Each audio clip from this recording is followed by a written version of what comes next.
Have you noticed it? The way people stop arguing with you, the way they nod, the way they say, "Yeah, I get it," and then do exactly what they were going to do anyway. It doesn't happen suddenly. There's no dramatic moment, no confrontation, no big fight. Just a slow erosion. You start small. You soften your words. You explain yourself more than you need to. You let interruptions slide, and little by little, the room stops leaning in. Your voice becomes background noise. Your presence becomes optional. The cruel truth, you didn't lose their attention by accident. You trained them. Every "it's fine," every excuse, every compromise. You taught them it's safe to ignore you. And the most dangerous part, you think you're being kind. You think you're being patient. You think you're being mature. But here's what you don't see. Niceness is a trap. Politeness is a leash. Every soft word is another lesson they use to tune you out. By the time you notice it, they won't just ignore your words. They won't just overlook your presence. They'll stop expecting you to be heard at all. And you'll keep thinking, you're being nice, until the silence has swallowed everything you wanted to matter. Here's the truth no one tells you. People don't ignore you because they dislike you. They ignore you because your behavior makes it safe to do so. Every interaction, every word, every pause, every reaction is data. Humans read that data instantly. They calculate cost. They calculate risk. They figure out exactly how much effort it takes to dismiss you. Respect is not a feeling. It's a response, a conditioned response. And like all learned behavior, it forms gradually, long before you ever notice it. Think about it. Every time you soften your voice, explain too much, or let someone step over you, you're sending a signal. A signal that says, my attention is optional. My presence is optional. My words are optional. And humans are wired to exploit optionality. They will take it, they will test it, and eventually, they will ignore it entirely. This is why intention doesn't matter. You could be the kindest, most empathetic person in the room, and if your behavior is inconsistent or soft, you're teaching the exact opposite of what you want. Here's the harsh part. You've been teaching this lesson your whole life, without ever meaning to, without ever realizing it. And once people learn that they can ignore you safely, they never unlearn it on their own. Which is why the first habit matters more than anything you think you know about communication. Habit 1. You make yourself optional. You do this all the time and probably don't even notice. You say things like, "It's fine, either way." No pressure. Whenever works for you. You think you're being polite. You think you're being flexible. You think you're being considerate. But here's what's actually happening. You are disappearing. Every time you make yourself optional, you remove urgency. You remove stakes. You remove the sense that your presence matters. Humans are wired to respond to consequence, to friction, to signals that cost them something if ignored. When there's no cost, they stop paying attention. When there's no weight, they stop respecting the words. And the lesson they learn is precise. You don't require effort. You don't require attention. You don't require response. It's not conscious. They're not thinking about it. But the pattern becomes automatic. Here's the cruel part. By the time you realize it, people won't just let your words slide. They won't even notice when you speak.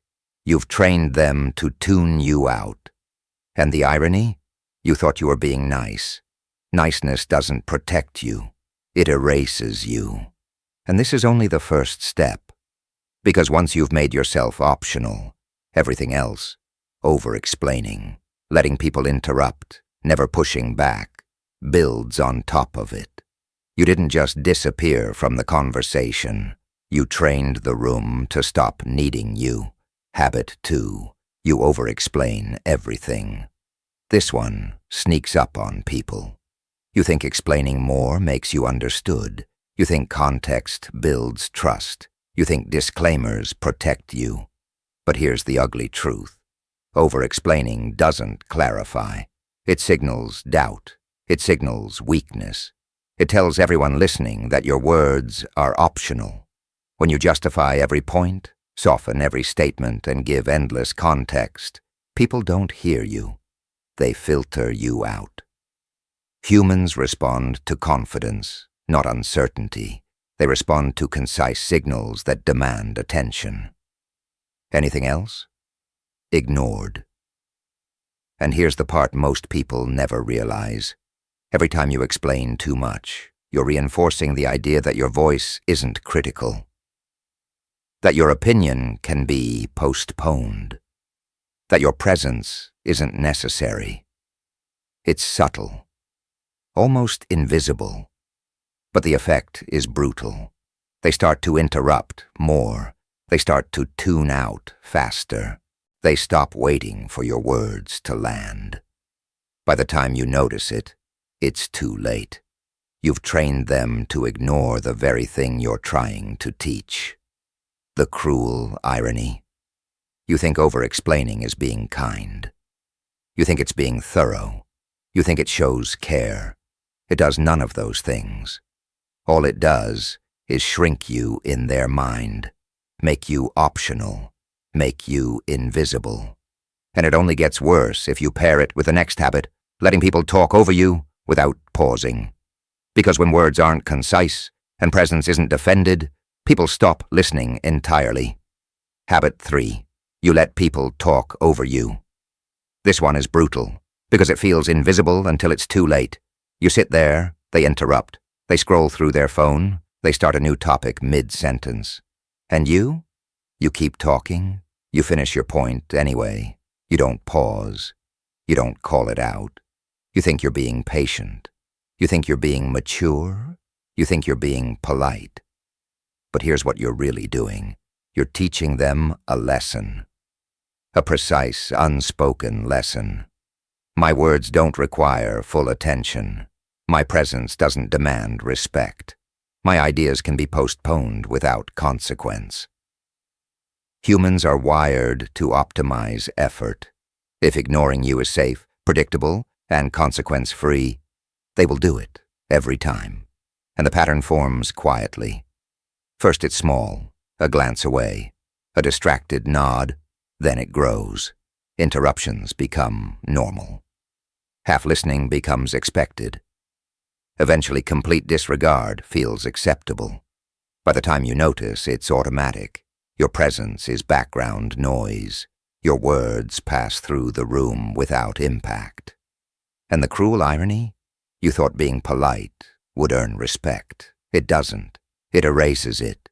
You didn't just allow interruptions. You trained people to disregard you, to ignore you, to make you optional. And this is exactly why the next habit, never pushing back, is so dangerous. Because if you don't enforce boundaries, if you don't reclaim the space you deserve, you've cemented the lesson. They won't just interrupt you. They won't just tune out. They'll stop expecting your words to matter at all. Habit 4. You never push back. This one's subtle, but deadly. You let things slide. You don't correct people. You don't call out small disrespect. You tell yourself it's easier to keep the peace. You think, I don't want conflict. I don't want to be rude. I don't want to make a scene. And in the short term, that feels safe, polite, reasonable. But here's the truth nobody tells you. Every time you fail to push back, you're teaching a lesson, a crystal clear, undeniable lesson. My boundaries don't matter. My words don't matter. My presence doesn't matter enough to enforce. Humans don't test people randomly. They test them consistently. They learn where resistance exists and where it doesn't, and they exploit the gaps. By never pushing back, you've created a blueprint, The moment I ignore them, nothing happens. I can do it again. I can do it forever. And it spreads quietly, invisibly. People start to tune you out more. They step over lines they would never cross with someone who enforces boundaries. They take liberties they wouldn't dare with anyone else. The cruel irony, you thought being nice would protect you. It doesn't. It erases you. You didn't just fail to push back. You trained them to dismiss you, to take you lightly, to treat your presence as optional. And when combined with the first 3 habits, making yourself optional, over-explaining, letting interruptions slide, this is the habit that seals the pattern. By the time you realize it, you're not being ignored because people dislike you. You're being ignored because you taught them they could. Next comes the final habit, and it's the quietest, most insidious of all, because this one convinces you that being erased is your fault, even when it isn't. Habit 5. You always adjust, they never do. This is the quiet killer. You're the flexible one, the understanding one, the one who bends, the one who adapts. You adjust your schedule, your tone, your words, your expectations, everything, for everyone around you, and you do it without complaint, because being accommodating feels noble, it feels kind, it feels safe. But here's the truth. Every time you adjust, and they don't, you send a message, a simple, precise message. I will adapt, I will compromise, I will make it easy for you. Your comfort matters more than my presence. And humans notice. They notice patterns. They notice who moves and who doesn't. They exploit the constant mover. They take liberties they would never dare with someone who doesn't bend. Over time, the pattern solidifies. You are background noise. Your needs are optional. Your presence is negotiable. Your voice carries 0 weight. And the cruel irony? You think being flexible will earn respect. It doesn't. It erases it. By always adjusting, you've taught people a lesson. You can ignore this person. You can overstep. You can dismiss them. And they will, repeatedly, predictably, without thought, because you trained them to. This is the final piece of the puzzle. The moment you stop bending, stop over-explaining, start pushing back, start creating consequence, everything changes. But only if you recognize the pattern first, because until you do, you remain invisible, optional, and easy to dismiss. And most people never even see it happening. Here's where most people fail to see the difference. Being nice is about being not liked. Being clear is about being taken seriously. They sound similar, but they are worlds apart. When you're nice, you protect feelings, you smooth over conflict, you excuse behavior, you adjust to make everyone else comfortable. Nice is invisible. Nice is soft. Nice doesn't disturb the status quo, and that's the problem. Clarity, on the other hand, is uncomfortable. It's firm. It sets boundaries. It tells people, this matters to me. Clarity creates tension. It interrupts patterns. It forces attention. And humans notice tension. They notice when ignoring you carries a cost. They notice when words have consequences. Here's the cruel truth. The people who benefited from your niceness will resist clarity. They'll feel uncomfortable. They'll test it. They'll resent it at first. But that discomfort is proof you're breaking the pattern. When you stop being invisible, when you stop disappearing in your own words, when you stop adjusting to make life easy for everyone else, that's when things start to change.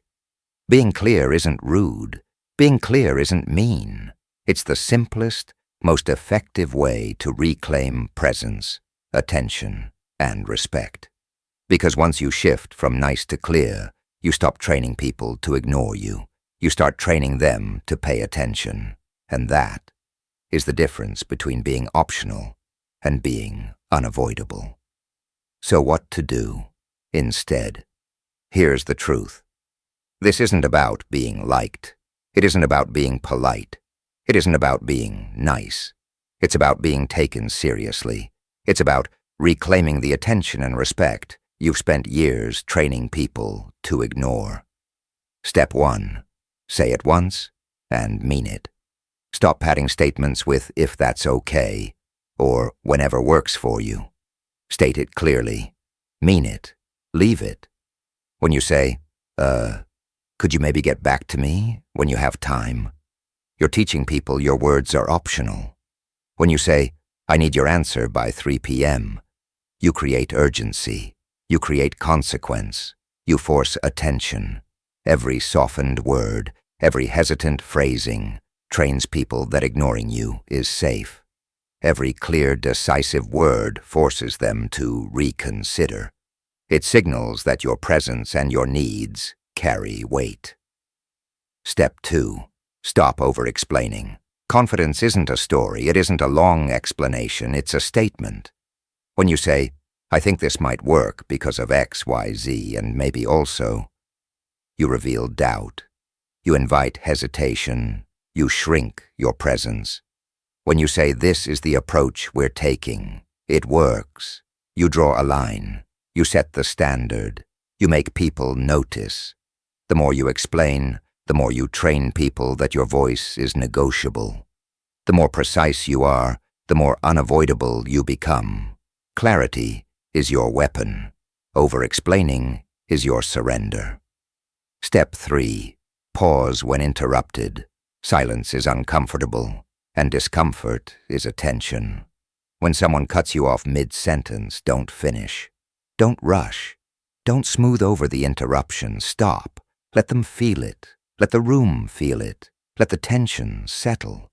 Every time you push through, you teach people your words can be dismissed. Every time you pause, you remind them that your presence is not negotiable, that your words carry weight. Discomfort trains respect. Ease trains dismissal. Step 4. Enforce boundaries relentlessly. Small slights become habits. Repeatedly ignored boundaries become expectations. When a colleague reschedules a meeting yet again, saying it's fine tells them you are optional. When you respond with, we need to stick to the agreed time, otherwise we cannot proceed, you create a line they cannot cross. Boundaries aren't confrontation. They are instructions. Every ignored boundary teaches people they can step over you. Every enforced boundary forces respect. Every small lesson compounds. Step 5. Let tension exist. Stop smoothing everything. Stop softening your words. Stop apologizing for existing. When a teammate pushes back on an idea, pause. Stand firm. Let the tension hang in the room. Let them sit with the discomfort of responding. The tension is the message. It signals that you are not optional, that your voice has consequence, that ignoring you carries weight. Ease makes people forget you exist. Discomfort makes them pay attention. Step 6. Make requests precise. Vague asks are invisible. Hedged statements invite dismissal. When you say, can you help me sometime this week? You create ambiguity. People drift. They delay. They deprioritize. When you say, I need this reviewed by Thursday at 2 p.m., you command focus. You create accountability. You leave no room for optionality. Precision is attention. Hedging is erasure. Every unclear request reinforces the pattern you are trying to break. Step 7. Own your space. Your time, your voice, and your attention are not public property. Stop bending for everyone else. Stop shrinking to accommodate them. When you say, sure, I can move my schedule again, no problem, you reinforce the lesson. Your presence is negotiable. When you say, this is the time that works for me, let's make it happen then, you reclaim authority. You demand consequence. You show that your needs matter. Every adjustment you make teaches optionality. Every refusal to bend trains respect. Every non-negotiable choice rewrites the patterns you've spent years reinforcing. So here's the takeaway. Respect isn't given. Attention isn't automatic. You've spent your life training people to ignore you. Every soft word, every compromise, every ignored boundary reinforced the lesson. Now, every word you speak, every pause, every boundary you enforce can reverse it. Every choice can rewrite the rules. It won't feel comfortable. It might feel wrong. People will resist. Good. Resistance is proof.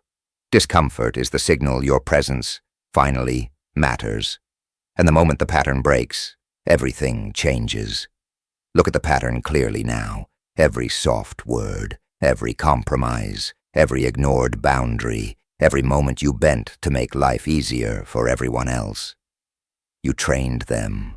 You trained them to step over you, to dismiss you, to ignore you.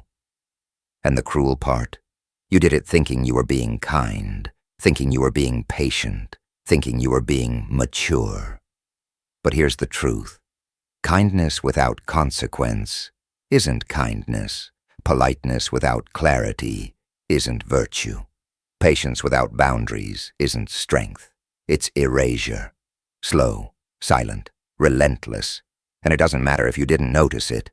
Humans notice anyway. They learn fast. They optimize. They exploit. You've spent your life teaching them it's safe to ignore you. Safe to step over you. Safe to make you optional. Now it's your turn to teach them otherwise. Say it once. Stop over-explaining. Pause when interrupted. Enforce your boundaries. Let the tension exist. Be precise. Own your space. It will feel uncomfortable. It will feel wrong. People will push back, resist, test you. Good. That resistance is proof. Proof that your presence matters. Proof that your words have weight. Proof that you are finally reclaiming yourself. No one owes you attention. No one owes you respect. But you can demand it by showing it's costly to ignore you. This is your work. This is your responsibility, not to be liked, not to be easy, not to be convenient, but to be heard, to be seen, to be unavoidable. And once you stop disappearing in your own words, once you stop bending, softening, accommodating, and excusing, everything changes. The silence will break. The background noise will shift. And for the first time, people will actually listen. Because now, for the first time in a long time, you are no longer optional. You are present. You are clear. You are unavoidable. And that changes everything. The quiet lessons you've taught the world don't disappear. Every soft word, every compromise, every boundary you ignored, people remember. They learn. They act. And now, the question isn't whether they'll pay attention. It's whether you will. Because the moment you stop disappearing, the moment you stop bending, the moment you speak with clarity and enforce consequence, everything changes.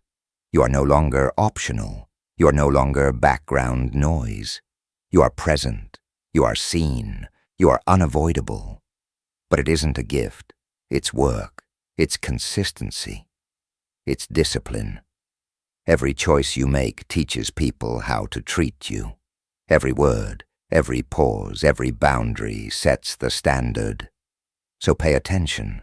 Own your presence. Demand clarity. And when they notice, when the silence finally breaks, you'll realize the most dangerous lesson of all. You are never being ignored. You are being trained. Now it's your turn to train the world. If this hit hard, don't just let it slide. Like, comment, subscribe, share your thoughts, share your patterns. Start noticing the moments you've been invisible and the moments you choose to break the cycle. Because attention isn't given, it's trained, and the first step starts with you.